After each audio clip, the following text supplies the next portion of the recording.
Hi everybody, good afternoon. Today I am here to talk about, um, my second vlogging topic, which would be about not passing judgment against others, as well as focusing a little more on yourself. And when I say that, I mean your health, your finances, your spirituality, your morals, your beliefs, everything. And it's a funny thing because everybody basically, we have our our moments where we're like, we know what we believe in, we know our morals, we know our standards, we live by them every day, and we get so caught up in our ways of how we've always done things. I used to be the one who, I grew up shy. As a little kid, I was very shy, I was very quiet, but I was very curious, so I got in trouble a lot off of just being curious. And as I got older and being raised with my drill, well, at the time I call him drill sergeant dad, but he's not a drill sergeant, but the way he comes off is like a drill sergeant. And growing up around that, I kind of grew this mentality of being mean and having an attitude in a way, just like keeping my guard up. And so in middle school, I was known for having a really big attitude for no reason. And I used to say, well, that's who I am. That's what I do. I can't change who I am. I have attitude. That's me. And you grow up, I realized that's not me. And there were times that people would be like, man, you act childish. You always laughing, you always playing. And me, I'm just a happy person. I like to laugh. It doesn't mean I'm childish. I don't think I'm nowhere near childish. I have my days where I want to be childish. I am childish. But for the most part, I'm very mature. I've always been very mature before my time. So for somebody to say that, it used to really take a toll on me. And I decided I'm not going to laugh anymore. I'm not going to smile anymore. And, people who know me and care about me would be like, that's not you. You're not the person that walk around moping and sad and quiet for no reason. I was quiet to observe people. That's how I still am to this day. I'm not shy, but I'm quiet and reserved to observe people and see how they act. Especially people I don't know, and I'm in a room with them, and I'm just trying to, see like, do I want to talk to you, or do I want to even hang with you, or do I want to be associated with you? But, then it was just being quiet so that I wouldn't act childish. But I'm lucky to have had people in my life to really tell me that, that's not you, so don't act like it.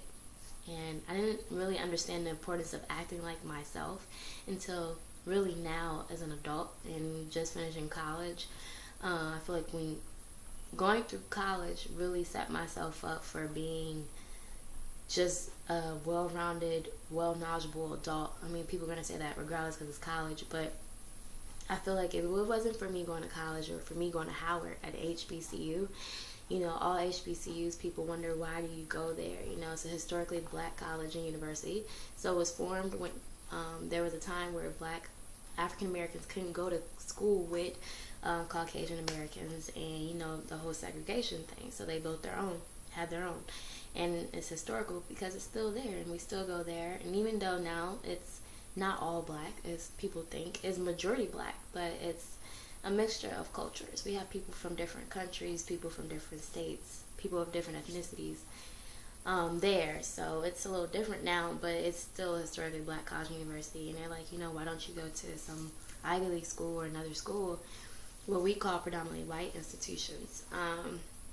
It's what I read in an article recently. It's really the choice you make, and I knew I always wanted to go to HBCU, and just picking Howard and seeing, doing my research and seeing that that's really where I want to go, I went. And I feel like any college, period, it's about the education, it's about getting your degree, but it's more so the experience you receive. And my experience, it was fun, it was a struggle, everybody knows that struggle. It's a life learning lesson. It's a place where you learn who you are, what you like, what you don't like, who you like and who you don't like. People, you're going to have in your life for the rest of your life are the people you meet in college. And it's just like, I'm forever grateful to have had the opportunity to go. But back to the subject at hand, just getting older, I realized that I would say, yeah, I'm a procrastinator. I always wait till the last minute. That's when I find the most When I'm under a lot of stress, I work very well under pressure because it just has to be great, but I have to do it in a short amount of time. I, for some reason, thought that was me. I'm going to always be this procrastinator. I'm always going to stay up late at night and work on my homework and do my work. I'm a night owl. I'm like my mom, you know. I like to travel, and I just thought, you know, I don't need no organization. I don't need no task list to tell me what I need to get done, because honestly, I do remember what needs to get done, but I won't do it just because I put it off. But after pledging an organization and realizing that you really have to time manage, and I thought, okay, just for this, I'll time manage, I'll write a task list, I'll do quadrants of what's urgent and what's important, all the way to what's not urgent and what's not important. And, you know, just scheduling my day out by the hour. Each hour, the whole day, scheduling out what happens each hour. I said, you know, I told myself that's not for me. I'm not that type of person. I'm not that anal. But what I realized is when I actually did all that, I had the best results ever. I could sleep more. I could sleep early. You know, times when you really need sleep now. You know, as a kid, I used to not go to sleep at daycare. I used to throw toys at people who were asleep because you had to stay with me and play with me. So I got in trouble for that when I was little. But, you know, things you take for granted, you realize later in life, oh, I wish I had more sleep. I got to sleep more. I got my homework and all my projects knocked out of the way. Because for me, I never really had to study things I remember from when I'm taught. But in college, I realized there are days I didn't go to class. So I'm trying to catch up notes from somebody else, and their notes are different from mine. I take my own kind of notes, and things are just harder. So now I have to go meet with a teacher and see what he taught, see what's online. And it's just like setting that time aside to actually just go over it again. Or there were times, like I said, I didn't go to class, so I would literally have to teach myself a chapter. Or I found it better that I taught myself versus the teacher teaching me, because there are some teachers who I felt weren't as equipped to teach a subject at hand. I feel like I could teach myself better. So I was the type of person who would go to class and I kind of zone out. So I had to end up teaching myself, and since I'm a procrastinator, I would wait till finals to read a whole book. And it worked because I always got an A on my finals. Like, I either got 100 or high 90s. And you'd be like, dang, well, why was I doing this all semester? Life lesson learned. Don't do that. So again, I got stuck in my ways and saying, this is who I am, this is what I do. And then I realized later in life, like, as you change and grow as a person, you need to change and grow in your attitude.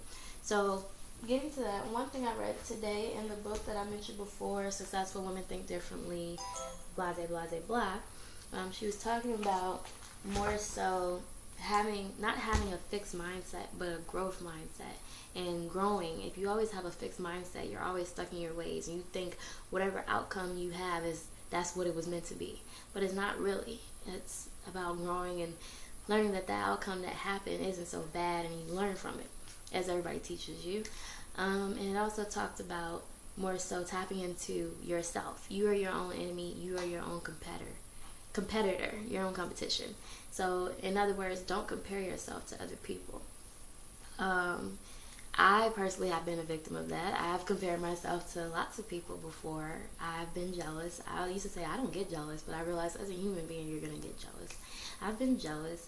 I compared my life to somebody else's. I'm like, dang, you know, I thought I had it good, but they got it better. I realized there's always going to be somebody better than you. There's always going to be somebody who could do something better, but you don't know their life story when they go home at the end of the day. They could be having it really bad, but they're really good at not showing it.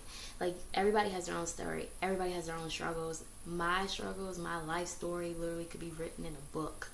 And there's a lot of things that people don't know, and I can be the first to say, for myself in personal experience, I am not perfect. I struggle. I literally struggle like every day.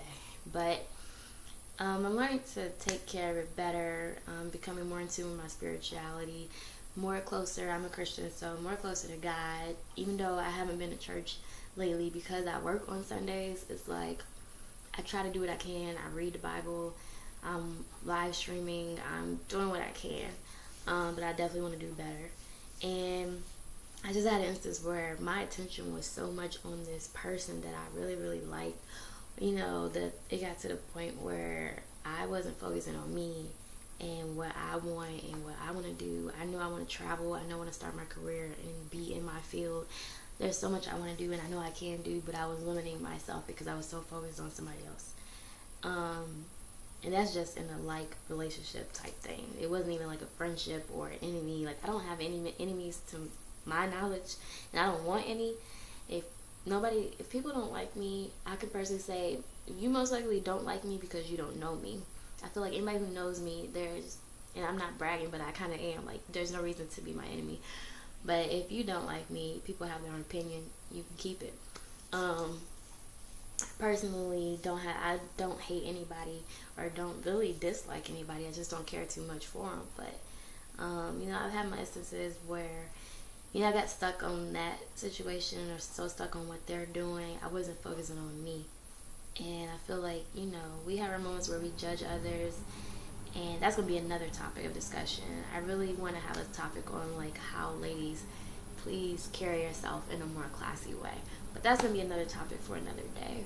But who am I to judge? I don't know your circumstance, and how you do the things you do for a reason, I don't know.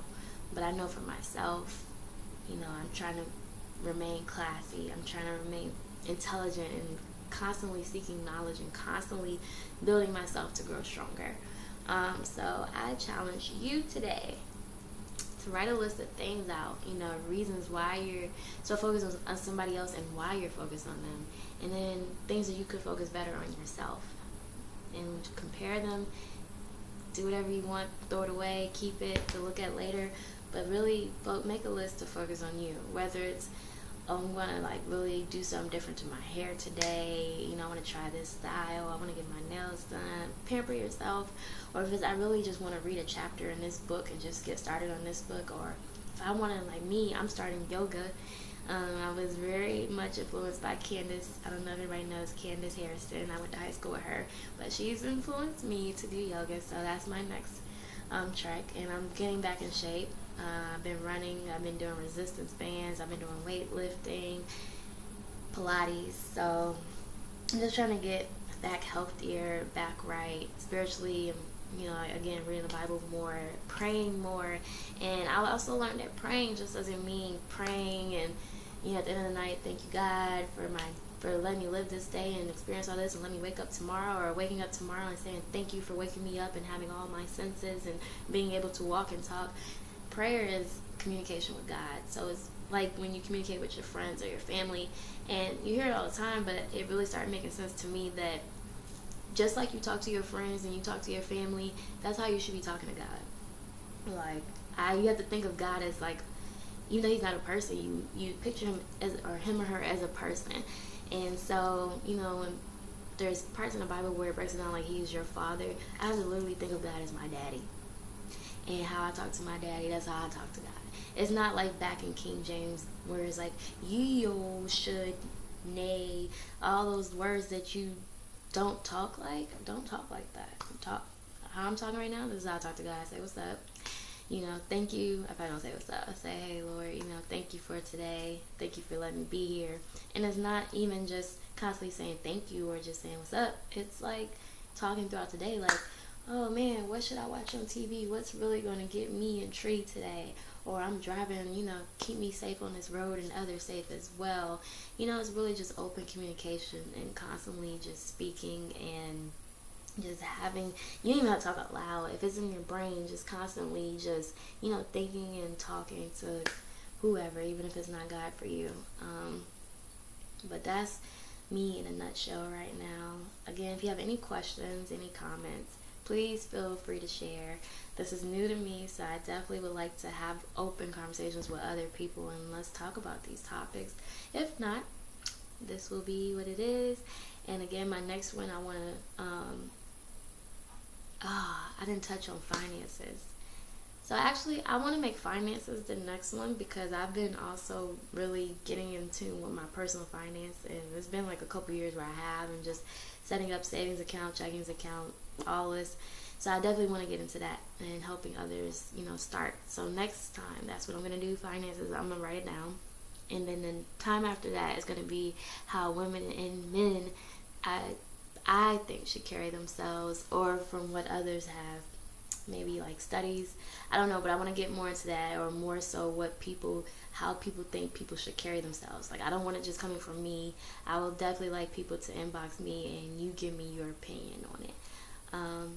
But that's it. Have a great day. I'm chilling at my daddy's house. I'm off.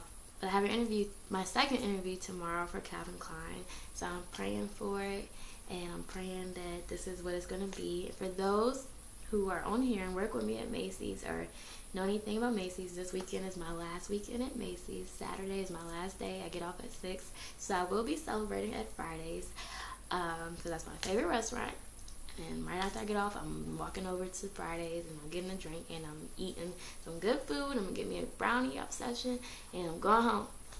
But it was a I don't know what to say about that, but it was a journey working there, and I'm leaving on a good note. And I just feel like, again, there's things out there that are a lot better for me right now. They're giving me more opportunities, so I'm going to run with it. And I think you should too. Take a chance. Anything, another task today, be your goal. Take a chance on life. You're never too old, you're never too young. And see where it gets you, and be happy. Don't be upset all the time. Alrighty, y'all. So, bye.